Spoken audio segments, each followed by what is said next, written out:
Hi, this is Joe again with another review. And the subject for this video is, instead of talking about a specific movie, I'm going to be talking about a TV show. And the subject for this review, and I'm going to be talking about one of my favorite television shows, Unsolved Mysteries. It was aired on, which really started on NBC from 87 to about like 93 or 94.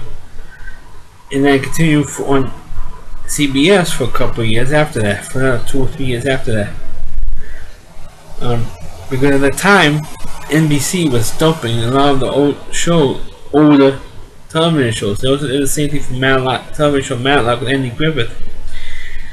Because NBC felt that it came to the older audience from 50 on up, senior citizens, and not the 18 to 34 crowd, because they had Andy Griffith was like in the 60s or 70s.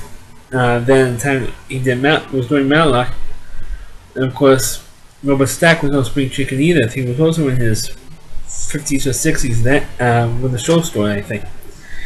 But anyway, like I said, Unsolved Mysteries dealt with mysteries, of course.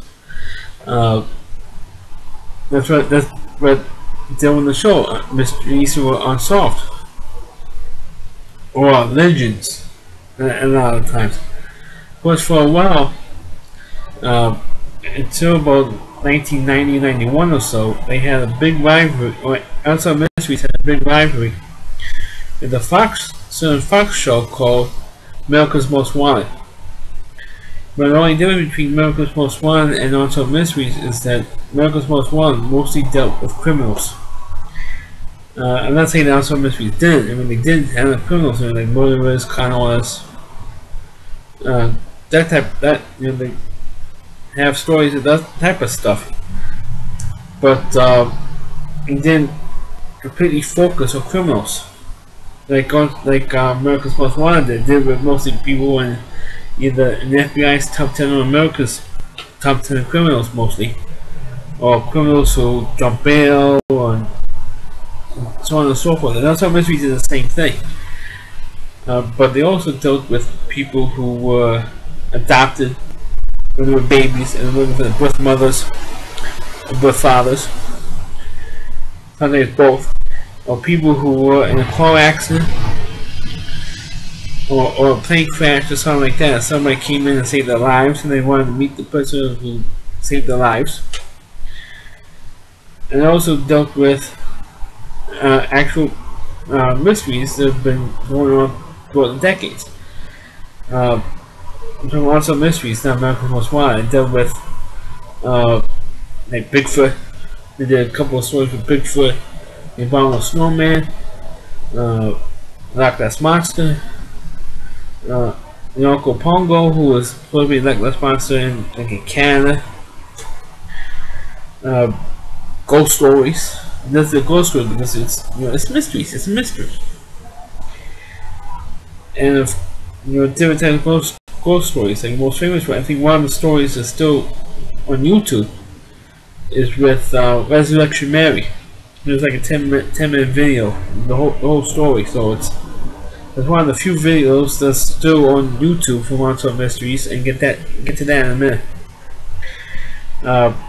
But I think some of the more popular stories, those one Unsolved Mysteries, not just the ghost stories, which I just mentioned, but some of the more legendary stories of Bigfoot or a Yeti. But I think also some of the most popular stories that came into more of the mainstream was the UFO stories. And they did make a DVD set not only with the ghost stories but the UFO, like a 4-disc set with every UFO story that Unsolved Mysteries ever did, with Robert Stack as the host. And I thought he was great. I know I'm getting sidetracked and talking about Robert Stack, but I thought he was a great host, great narrator, because he had that deep voice, the deep creepy voice he used in the. I think he spoke like that all the time, but he really overdid it with Unsolved Mysteries, and that really affected the show. It made me want to watch because he was a bad narrator because of that. And there were times where he would look directly into the camera, like I'm doing right now, looking directly into the camera, and that also sold the stories to me. But with the UFO stories, they popularized a lot of the UFO stories and made more mainstream. And I think because of Unsolved Mysteries, you had eventually, when you had the History Channel and the Sci-Fi Channel, or eventually the Sci-Fi Channel, those UFO stories became the premise of that Unsolved Mysteries did. And the premise of several television shows, like on the History Channel, they had UFO Files, UFO Hunters, conspiracy shows, and they did a couple of conspiracy shows with UFOs. And Projection 12 documents you had with several shows of Roswell, one with Kicksburg UFO crash. But also Mysteries was the first one to actually put those shows into context. And the Sci-Fi Channel did, I think, like 3 investigations hosted by Brian Gumbel. One with Roswell, which I think was the original one.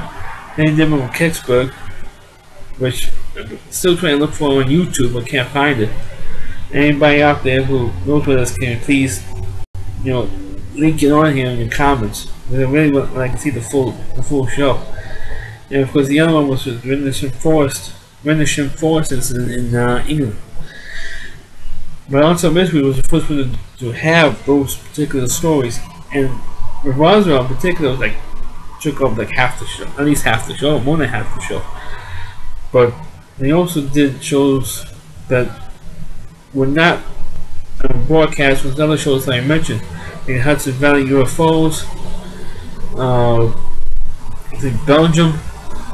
They mentioned Belgium. I think the UFO Files mentioned on the History Channel. Did a Belgium story, I think. I'm not sure, but it did that. He talked about the Phoenix Lights on Unsolved Mysteries, British Forest incident, Kicksburg, all those big stories, as well as Area 51. An Australian UFO case was never brought up in any of the other shows, where there was a pilot whose plane went missing, contacted a strange green object was following him, and all of a sudden his radio went out, and the Australian Navy went out looking for his plane, never found it.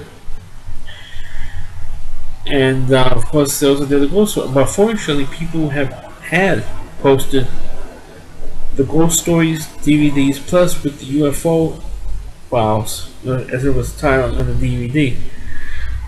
But unfortunately, the producers of Unsolved Mysteries, and John Cosgrove, I believe, took them all down. Or put a copyright claim on those videos and took everything down.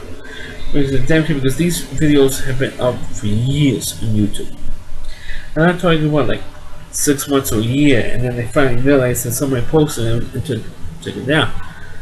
They were posted for 4 or 5 years, and at least 4 or 5 years in some cases, and it was taken down. And I liked on my liked video list on my YouTube account, I had all these videos that somebody else posted, not me, but somebody else posted, and I found them. And of course, since I'm an Unsolved Mysteries fan, I liked those videos, and I had it set up a certain way that I could go from one video to the next consecutively on my like list. And unfortunately, it was taken. All of them were all taken down. Unfortunately, some have slipped through the cracks, like the Resurrection story, Mary story, and the Kicksburg incident. And somebody else posted, I think it was like disc 2 of the UFO Files DVD, because that's what's up there, and it has the Roswell story in it. As the first like half hour, 35 minutes was the Roswell incident. But of course, those other stories that Unsolved Mysteries did, it was kind of great. One of them was, of course, well, I was 6 years old at the time, but I remember it was the Son of Sam. Those of you who don't know who the Son of Sam was, in 1970, a story in 1976 and ended in August of 1977 in New York City. We had a serial killer named Son of Sam, and it turned out to be David Berkowitz, and they did a whole story, like a 25-minute story of David Berkowitz. And there was a writer who looked into it, and he found out that it was more than one shooter. And the reason why it was more than one shooter is because of all the different sketch artists of the survivors from almost each one of the shootings made a different sketch drawing with a complete sketch artist of a different shooter. I thought that was cool. And they also had the RFK assassination in it. They had one with other famous murderers. They one with Lincoln assassination. But like I said, it is one of my favorite television shows, and if you happen to find some of the videos I mentioned on YouTube, so the links on it, you can see the quality, even though it was in the late 80s and early 90s, some of these stories, you can see the quality of the production value of this stuff. So that's my review of Unsolved Mysteries. Please click on the video, please rate it, please comment on it, and please subscribe to my channel, and please link it to your respective Facebook pages. Thanks for watching.